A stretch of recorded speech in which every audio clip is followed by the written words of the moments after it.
Hello, Jiu-Jitsu fans all over the world, and welcome to our daily show where we host some of the best grapplers in the world of Jiu-Jitsu. Today we have the first ever Abu Dhabi World Professional Jiu-Jitsu Championship openweight champion, Mr. Tarsis Humphreys. Welcome to the show. Thank you.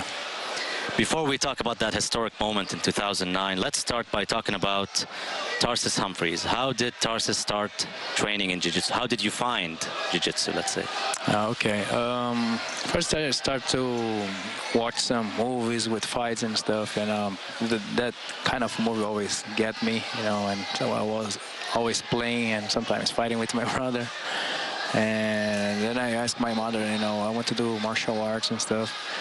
But I never had a chance to learn any martial arts that really makes me happy with what I was learning. I tried karate, I tried capoeira, but I didn't have any action. I didn't feel any effectiveness, And then because I was a kid, I cannot punch other kids and stuff, not that I want, but I want to see, okay, let me see if this really works, to defend myself, to feel like I want to reach another levels. And then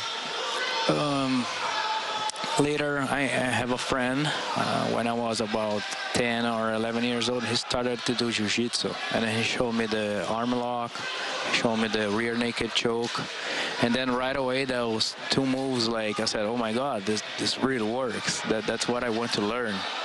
And then I started to ask my mother, hey, I want to do Jiu-Jitsu. And I said, what is Jiu-Jitsu? I said, oh, it's really nice, it's this. And then show her the choke and this, and she thought, well, this is danger, like I said, no, it's nice, we don't fight anybody, it's just to learn and compete and stuff. And then with the age of 13 years old, my mother was talking with a friend that lives right in front of Fabio Gurgel's school.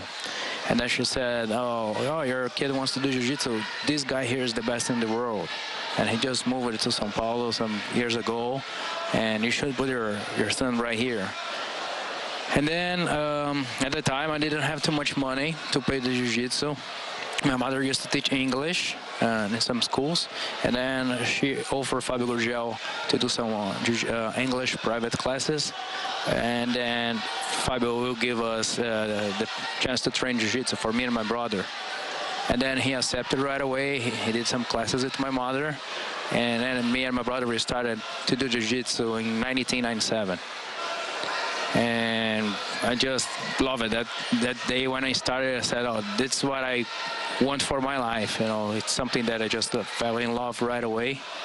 And I was very lucky to be able to start with the best, in my opinion, professor and the best team in the world, like 11 times world champion. We're still proving that the team is the best. And yeah, that's my history, basically. It's such an amazing story, the exchange of services, your mother teaching your coach English in order for him to teach you Jiu-Jitsu. I love these kind of stories, but I'm curious, what movies, you mentioned movies what kind of movies? Is it Jackie Chan, Bruce Lee? No, it was like, first, I think, kind of like Changeman, the old Power Rangers and stuff, And I don't remember Jaspion and stuff. They are always fighting, I was just a little kid and I just loved that, all those moves and kicks and punches. And it was something that it really stick me. Soccer didn't stick with me or any other thing, but fights was always like, oh, I want to do that, I like that, And you spoke about Fabio Gurgel. Fabio Gurgel basically elevated your Jiu-Jitsu from the beginning up until black belt. You're probably one of the first, or the first guy to be black belt with Fabio Gurgel from the beginning till the end, right? Yes. Can you talk to us about your history with Fabio Gurgel? Yes. So I started with him in 1997. At that time, I had Léo Vieira that just got his black belt, and then later he got also Tererê to teach as well. So I got really lucky to have the best guys in the team teaching. And they taught for a couple years there, and then Fabio took over and teach all the classes, And I think I just got lucky to get there, And you stuck to him till the end. You're still with with Fabio. Yeah, he's whereas some of the guys, whereas some of the guys you mentioned left the team. Yeah. Why is that? I mean, you stayed with him even though a lot of other, guys left. Yeah, that was a hard decision. But I'm very grateful for what Fabio did to me. He never did this for anybody else, like, hey, of course he helps a lot of people, but he gave me the chance to learn Jiu-Jitsu and not charging me. He accepted my mother English classes, And everybody, all the guys, they are younger than Fabio. They are all the competitors from Alliance. I used to train with them every day. Fabio was a professor. And then when all the guys decided to leave,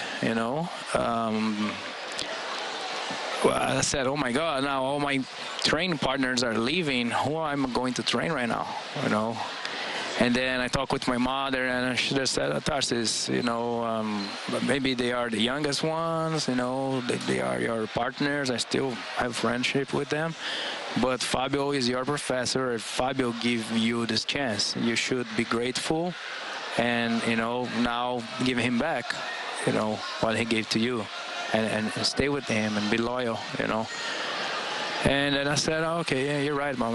I'm going to do that. And then I stayed there, We got some years, just like some couple guys training there. But me and Batista, Solusu, and then Marcelinho came to the team. Then Henrique, Rezende. And then we start to build a great team again. And then Terere, unfortunately, have that problem. And then all the students that was under Terere said, guys, I cannot teach you guys anymore. And if you guys want to still competing and be world champions, you guys should go to Fabio Gurgel and train with him again. And then you see how life is, no? Yeah. Go and come back. And then all the guys came, and then we have like a boom again, like the team got really, a lot of different trains, guys were very, training hard and trying to be world champions, and everybody starts to get a little bit of each other game. And then that's why I believe like Alliance has a lot of different styles, a lot of world champions, more people coming up. And you're loyal. It was a smart decision. Like, I'm not saying that other teams are not good or I don't like them. I still like everybody. I don't hate anybody. I don't have fight with nobody. But I think it was the most smart decision in my life. Being loyal, grateful, and I still being part of the biggest team that at the time was the biggest team as well. Your loyalty was rewarded massively. Yeah. 2009. But before we talk about 2009, I want to know Tarsis Humphreys' accomplishments before the 2009 World Professional Jiu-Jitsu Cup, at the time it was called. Can you tell us about these, if there were any achievements on the other organizations such as the IBJJF or any other organization in Brazil? Yeah. I got second place at the Blue Belt Worlds as the juvenile.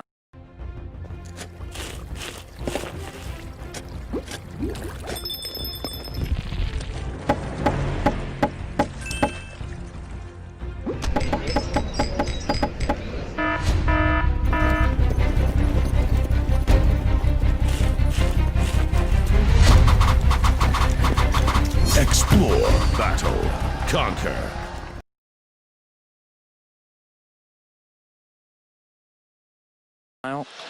Then I got promoted to purple belt. I got third place in the purple belt. Then I got promoted to brown belt. And at brown belt was a really good year for me after a couple years, not in the first year. But I got double gold in the Pan American Jiu-Jitsu as a brown belt, my medium heavy and open class. I got double gold at Brazilian Nationals, medium heavy and open class. I got all the national competitions, all the major titles.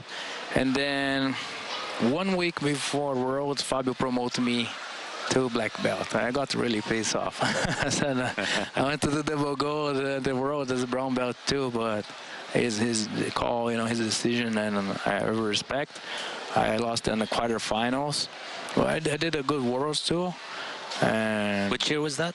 2000? That was 2006. The last time IBJJF Worlds was made in Brazil. Okay. The last year. And so I got my black belt in 2006. I started in 1997 and got my black belt 9 years after. And at the black belt level, can we safely say that the 2009 World Professional Jiu-Jitsu Championship was your biggest achievement? Oh yeah, definitely. Okay. I trained so hard that year. Competed with Fabio, even competed. Fabio competed, yes. Marcelo Garcia. Marcelo Garcia, Rodolfo Vieira, Antonio Peinado, Braulio's team, Alexander Souza. A lot of like the best names at that time wasn't here for this big SF. Rafael Mendes was here, Michael Lange, Cobrinha, the Mendes brothers. The Miao, I'm not sure. No, they didn't compete. Yeah, they didn't. How did you get invited to that event? Were you invited or did you compete in trials? No, I didn't compete in trials. I think I had some injury or something. And then I just decided to pay from my pocket to come here and fight this tournament. I was really, really well trained, like training every day, you know, doing smart trains, doing a lot of Olympic weightlifting. That was a life-changing for me, making me so explosive, and my jiu-jitsu too. And I was very focused and just came here and did what I need to do. You know. Yeah, Alliance, even Michael Lange, we forgot about Michael Lange showing up at that event. Let's talk about your division and the Absolute. You managed to win both. You were basically the biggest name in 2009. And your name is forever etched in the history of this event. 10 editions later, we're celebrating 10 editions of the World Pro. Let's talk about your experience, if you remember anything from your division or even in the Absolute. I remember we got here, nobody really knows what's going on. It was the first tournament, was in an open arena. I think it was a tennis court one. Yes. And we have like a storm sand. And then I was waiting for the guys cleaning the mat. It was super hot as well, so we are waiting to get more later to the temperature cool down a little bit. And it was a long event. We started, I think, the tournament around 5 or 7 p.m. I don't remember exactly, but we ended up the event around midnight. I remember. At that day. The last fight was the Absolute. Yes, me and Braulio. And well, it was a nice tournament, you know. It was like very kind of like makes everybody tired. So I think the ones who got rest and did the smart decisions was like kind of like a Le Mans 24 hours, you know. Like you need to really hydrate yourself, eat some food, rest to be able to do all the fights well and not get that excitement, you know, to fight right away. And well, it was very nice, you know, very nice event. And I got in the finals, you know, against Braulio. Braulio at that year, like in 2 or 3 years prior, he was killing everybody. He was beating everybody in all the tournaments, doing double gold. And then... Sorry to cut you off, but before that fight, the final fight, I still remember it like it's yesterday. You finished your fight, I think. First Braulio fought in semifinals, and then you fought in semifinals, and then you went up to the stands with Fabio, and everyone was waiting for you to come and fight Braulio. You took your time to relax. What was going on there at the top of the stands with you and Fabio Gurgel? Because I remember even the organizers were waiting. Is he going to come? Are they going to fight? Like there was a big gap between your fight in semifinals and the final. What was going on there? You wanted to rest for the final? No, I was okay. I remember me and at the time was my partner, Gabriel Vela. He used to train with us. Before this tournament, we fought a tournament in Jordan. And we got in the semifinals. And then I decided that he could have advanced to do the finals. And that tournament was my time to Gabriel let me pass to the finals. And then, but I think he forgot that. And then I said, Gabriel, you know, I'm going to remember, you know, that in the other tournament in Jordan. You advanced and now it's my time, you know. And then, but I'm feeling good, you know. I'm happy. I said, man, you know, it's not this way that's going to happen, you know. And then... So Fabio said, just fight. Yeah, Fabio said, okay, no, Fabio said, Gabriel, you need to, you know, we give you our reward. Now you need to still giving it a word, you know, and that's the right thing to do. And then he said, oh, okay, that's okay. And then I went to the mat. You know, I was waiting for my master Fabio give the final word, you know, because I respected his words, but he did the right call again. And yeah, that's it, you know. And about the match, that was a very interesting and very riveting match, especially at the last seconds. Yes.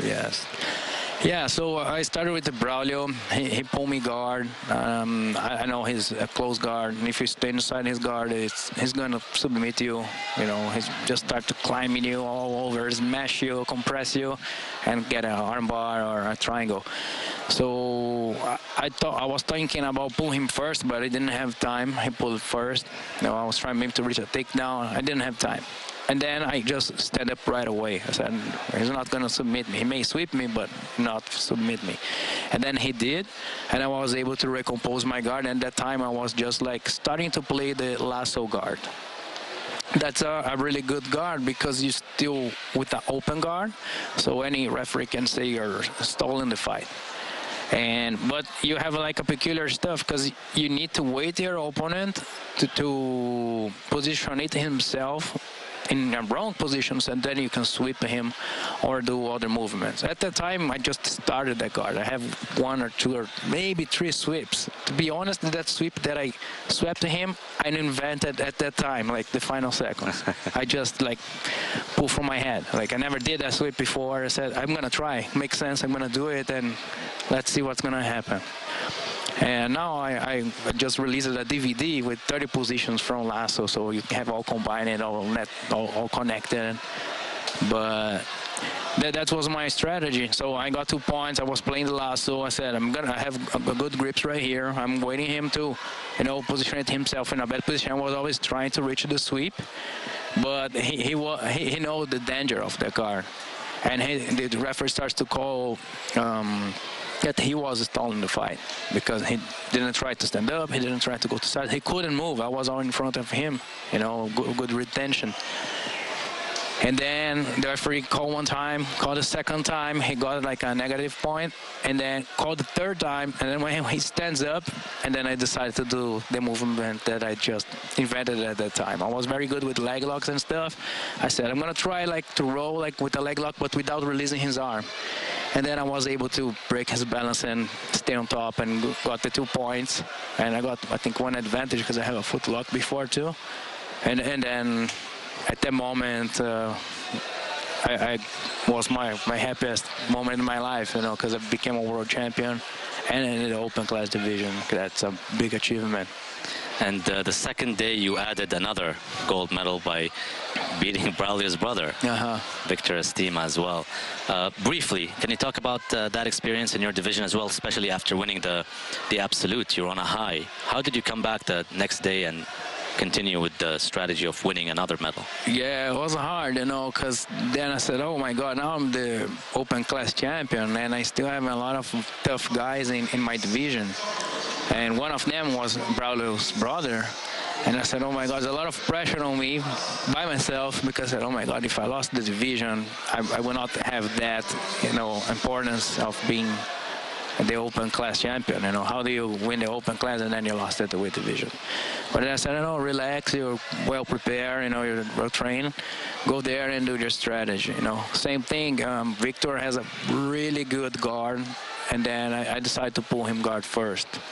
And then I was able to sweep him and secure the victory with a sweep.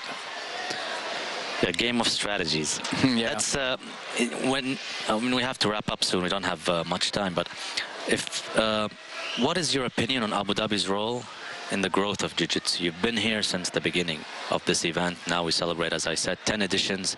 You've competed here in the King of the Mats category 10 years or 10 editions later. What are your thoughts on Abu Dhabi's role in the growth of Jiu-Jitsu, and how did it affect you personally by being the first winner of this event? It's like, I think in terms of affecting me, it's just a very important title. I'm very happy that this tournament's still growing. You know, it's important for me. It's not a tournament that just came out and then disappeared, you know, so that's very important for me. And it's also very important for the Jiu-Jitsu community and for the Jiu-Jitsu world, because you guys are doing, such a good organization. You guys trying to, always evolve more and more for the sport. More people are learning Jiu-Jitsu and knowing the whole world because of you guys as well.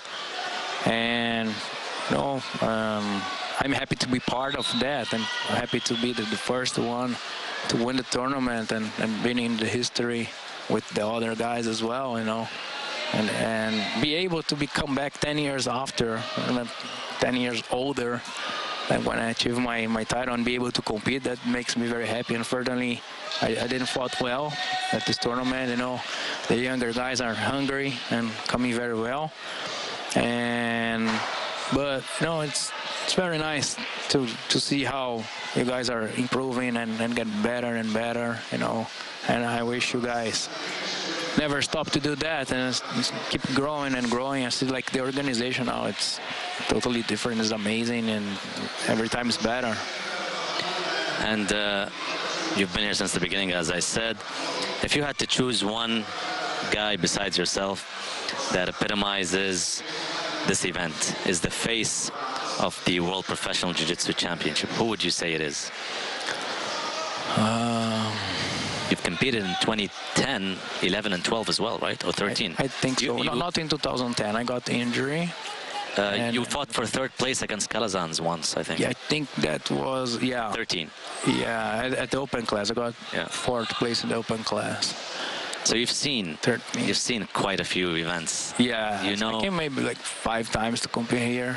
So half of the events. Yeah. Do you have any, player you think is the face of this organization in the World Pro, let's say?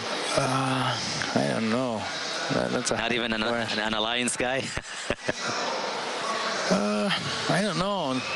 I think everyone that came in here and won is the face of the event. Like I cannot say one guy. I think there is not only one guy that's the face of the event. That's my opinion. I'm sorry to don't answer your question. Actually, a lot of guys said the same thing. Yeah. Enzo Gracie and Mario Sperry, actually Enzo Gracie only said the same thing. He said every player has a different, fought in a different era, so you cannot compare different eras. Yeah, well, I think it's hard, you pick one fighter and say, oh, this is, now he's going to be the logo of the event. I think you guys have the logo, or, this is the face of the event. I think the fighter that give his best here, and fight with his heart and do his best and get the open class title is the face of the event at that year. That's going to be my answer. I have a question. The 6 minutes, when you came and fought here, the 6 minutes was something new because you guys are used to, matching up in the fights. 10 minutes, right? How did that play into your strategy? Oh, that changed everything because it's a really fast-paced tournament. You have no time to make a mistake. 6 minutes, every guy can be really tough. Even if you put a purple belt that's really good, he can beat a brown belt or a black belt. And it happened with Rodolfo Vieira beating Braulio Estima at brown belt. Exactly. It changed everything. So in 6 minutes, it's a very, very fast tournament. It changes everything. 10 minutes, the guy that has more techniques, he can recover the fight. He has time to, okay, I'm going to breathe right now, relax, and let's work right now. 6 minutes is so fast. And sometimes when you need to think with pressure, you commit a lot of mistakes. So you may fight very safe, or you put a lot of risk. That I think is the two big strategies here. What about the money? I still remember the picture of you on the podium lifting the huge check at the time. 10,000, I think, at the time. Well, I can't remember. I think $7,000 for the category and $7,000 for the open class. At the time, what did that represent to you as a player? Because that was the first time a jiu-jitsu event was held where there were money or cash prizes at the end. How did that change your life in any way, or change the landscape of Jiu-Jitsu? Yeah, at the time I got that money, paying some, of course, some bills that I have, and then I was trying to move to United States in 2010, and that money helped me a lot to, get there, rent my house, buy a car and the stuffs. And I used the money, to try to change from Brazil to United States at that time. Didn't work well, I missed the trains. I was still very young. And then I decided to come back to Brazil to keep training hard and to try to get more world titles. That was my passion. I wasn't that ready to, move and be by myself. But, no regrets. And now I'm back to U.S. now, opening my gym and stuff now that I feel confident to do that. Where in the U.S. are you opening your gym? In San Diego. Wow, the hotbed of Jiu-Jitsu. Yeah. Is it an Alliance affiliate, of course? Yes. That's amazing. I'm going to do the main opening after the Worlds in June. That's crazy. So basically, in San Diego, we can make a whole tournament in San Diego by itself and have thousands of people participating because the amount of academies in there and the different teams. Yeah. Why did you decide to open it in San Diego without the competition being there? I don't really care about the competition, and I think when you do a good job, there's a market for you in any place, And I think it's nice. The lifestyle there is really nice. Like Brazil, right? Yeah, kind of Brazil, The temperature is good the whole year and close to Mexico. Not so close to Brazil, but you can go to the snow driving 3 hours. You can surf. You can have beautiful places there. You have Los Angeles, only 2 hours driving. So I think it's a very, and San Diego is very kind of chill and not too stressful city. And that's why I decided to have some friends in San Diego too, and that helps to adapt to there as well. And that's why I decided to move there. I know there's a lot of competition, but I believe when you have a good work, you don't really need to care about the competition too much, I wish you the best with your academy in San Diego. Any last messages you would like to leave us with before we end the show? Thank you so much. Thank you, guys. Thank you, UAE, to believe in Jiu-Jitsu and make these sports grow. I'm just so happy with the decision that I made 21 years ago when I started Jiu-Jitsu. To be able to see a lot of people training and now be a mandatory in the school. So that's amazing, I think Jiu-Jitsu changed everybody, a lot of people's life, and really good sport with good manners and stuff.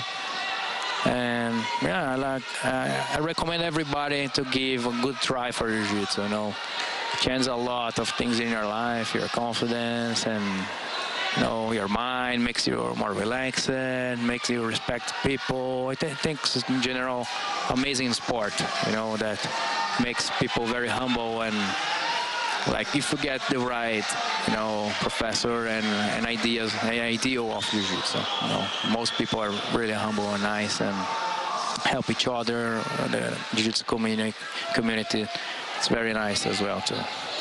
I thank you for your kind words, and I thank you as well for bringing back some good memories of the first event here in Abu Dhabi. I wish you the best, and I hope to see you soon, whether it's in Abu Dhabi or in San Diego.